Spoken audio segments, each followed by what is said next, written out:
So I know okay, so back to Tyson, having him, the sheer weirdness of having a grown man rub Vaseline on my face in a strictly entertainment, like pantomiming what it's like to be in a fight, a boxing ring setting was like a fun bit for me. And we had to coax him because like when I showed him the Vaseline, he's like, I don't know where you got this. I'm like, man, we got it from the Ralphs, like down the street, the CVS, the Walgreens down the street. I'm like, it's brand new. Opens it and it, removes the plastic and then he digs it and then he's like, okay, I'll buy into it. And then he's rubbing it on my face and then he moves his hands across like my face. He goes, the reason they put Vaseline on boxers' faces is so that the punches slide off. So they don't, like, when they connect, they lose, I guess, a little bit of the power or something. Anyway, I was like, yeah, I'll take your word for it. You're Mike Tyson. So anyway, yeah. So the Crosby selfie was fun because he doesn't have as much fun, or at that time, have as much fun in interviews. But the Tyson experience, I'll put that over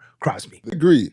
I think the Tyson interview, even though it was short, it had the range of almost everything. Oh, thanks, man. It had a comedic version. It had depth. Thanks, brother. And honestly, whereas Sidney Crosby, it was kind of more, you're trying to break him. I could feel like you got an inch to a mile to, you really took your time to get in a flow where you could possibly break him and have him laugh, take jokes. You just spoke on 100 different things. I know. Listen, I'm a spaz, bro. Like my brain works like it has ADHD. Yeah. But I don't know if it comes out of my mouth that way. But yeah, that's how it goes. Trust me, I think the same way. One thing that happens to me is that my mouth talks faster than my brain sometimes. But anyways, let's focus on what happened with Kobe, because that was so very interesting when you brought up Kobe.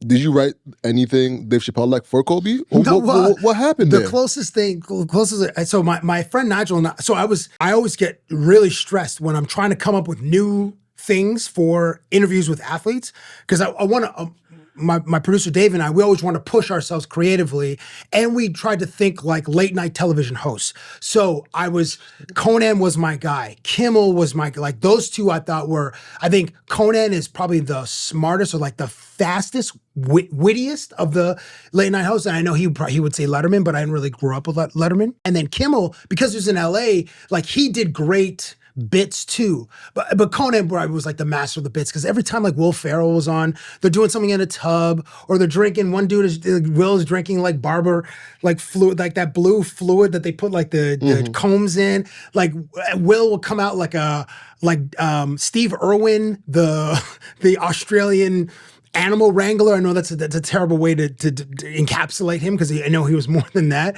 but he always had a bit.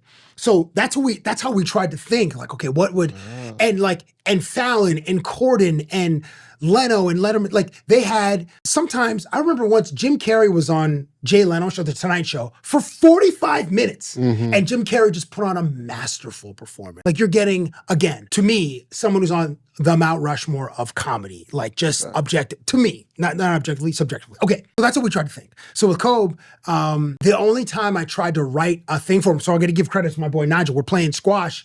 I'm like, Nigel, man, so I'm just telling him like, okay, we gotta write something for Kobe, because they're gonna see him going to LA in like 2 weeks to do an interview he already agreed to. But then I always, while at the end of the interview, I pitch him the next two things, like, and he'll say yay or nay. So the idea was, Nigel's like, well, what if Kobe, what if the sketch is Kobe never went straight to the NBA? I was like, oh, there's something there. I'm like, well, he said he wanted to go to Duke. I'm like, oh man. And then Nigel's like, well, what if you guys are roommates? I'm like, oh yeah, there's something there.